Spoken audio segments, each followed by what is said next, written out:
यज्ञ केवल एक धार्मिक कर्मकांड नहीं है, बल्कि एक कॉस्मिक टेक्नोलॉजी है जिसे चेतना अपनी रियलिटी को रीप्रोग्राम करती है। तो एक स्वाहा, एक साधारण सा स्वाहा पूरे मल्टीवर्स की संरचना में कंपन पैदा करता है। लाखों वर्ष पहले ऋषि यज्ञ क्या करते थे, तो वो क्या कर रहे थे? वो एक क्वांटम फ्रीक्वेंसी शिफ्ट पैदा कर रहे थे। हर स्वाहा के साथ वे अपने इस लोक की फ्रीक्वेंसी बदलकर उसे दिव्य ऊर्जा के अनुरूप बना रहे थे। मतलब मैं इतना सा ही नहीं हूँ जितना आपको दिखाई दे रहा हूँ।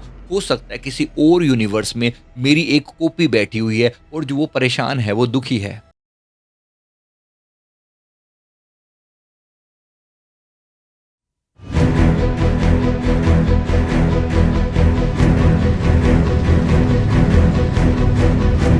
क्या यज्ञ हवन करने से आप दूसरे डायमेंशन को एक्सेस कर सकते हैं? किसी दूसरे डायमेंशन में प्रवेश कर सकते हैं?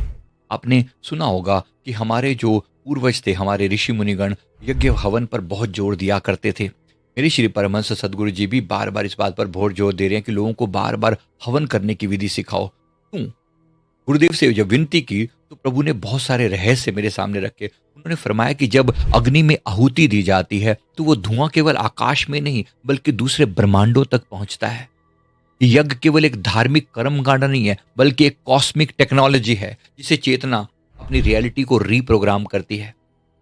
तो एक स्वाहा, एक साधारण सा स्वाहा पूरे मल्टीवर्स की संरचना में कंपन पैदा करता है। बहुत बड़ी चीज है ये। वेदों में कहा गया है अग्नि देवता सर्व यज्ञानाम।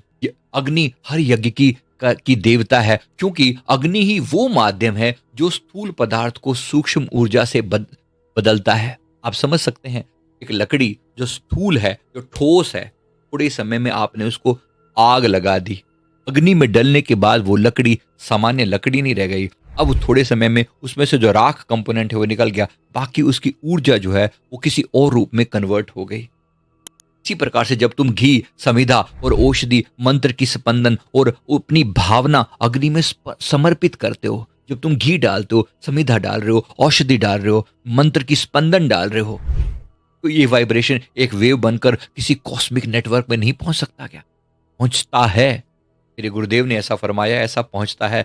इस वि, वि, आधुनिक विज्ञान में इसे एनर्जी ट्रांसम्यूटेशन कहते हैं, जहां matter goes to energy and goes to information. इसका मतलब फाइनली मैटर से एनर्जी और एनर्जी से इंफॉर्मेशन में परिवर्तित होती है, और यही सूचना मल्टीवर्स में रियलिटी कोड को बदल देती है। मगर अगर मेरी किस्मत में नहीं लिखा हुआ था कोई, क्योंकि पिछले कर्मों की वजह से अगर मेरे जीवन में ज्यादा धन नहीं लिखा हुआ था, अगर मैंने इस वाइब्रेशन के कोड को चेंज कर दिया तो धन लाया जा सकता है, धन को इस जीवन में उतारा जा सकता है।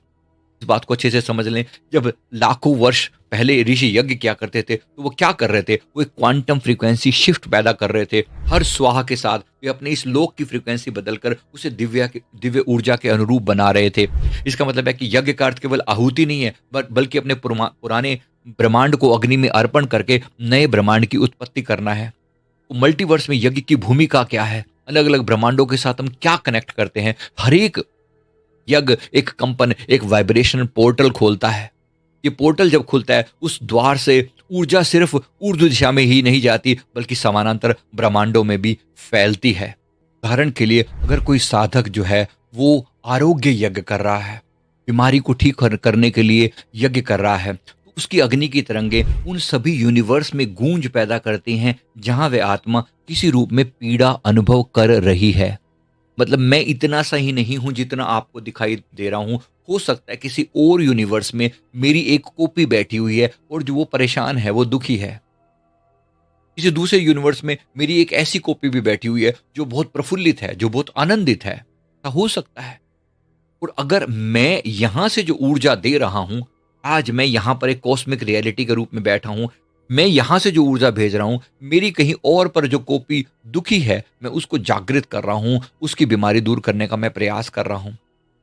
इसी कारण से आप सोचिए, यहां पर किया हुआ हवन ब्रह्मांड में हलचल कैसे पैदा किया करता था। सोचिए, कोई व्यक्ति जो है वो तपस्या कर रहा है यहाँ पर, ओम ब्रह्मदेवाय नमः, ओम ब्रह्मदेवाय नमः, ओम ब्रह्मदेवाय नमः, और कुछ समय के बाद जो है ब्रह्मा जी के सिंहासन जो है डोलने लगता था। वहां पर उनको हलचल पता लगनी शुरू हो जाती थी कि ये बंदा धरती पर बैठकर एक हवन कर रहा है, जहां पर वो मुझे लगातार इस तरह की वाइब्रेशंस के साथ याद कर रहा है।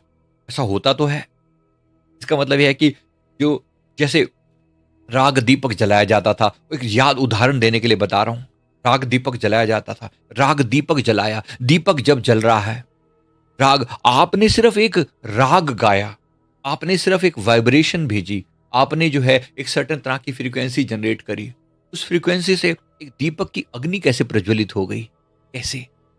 बस जिस प्रिंसिपल पर वो काम कर रहा है, ऐसे ही प्रिंसिपल पर आपकी और मेरी ऊर्जा भी काम करती है। इसलिए इसे छोटी सी चीज़ ना समझना बहुत बड़ी बात है। बहुत बड़ा चेंज जो है हम अपनी हवन से ला सकते हैं। हमारा हवन एक कॉस्मिक आयोजन है जिसमें हम अपनी वाइब्रेशन से पूरे ब्रह्मांड की फ्रीक्वेंसी को बदल सकते हैं। इसलिए हवन करने की जो है आदत डालिए। मेरे सदगुरुदेव भगवान जी, मेरे परमहंस गुरुदेव जी बार-बार हवन के लिए प्रेरित कर रहे हैं।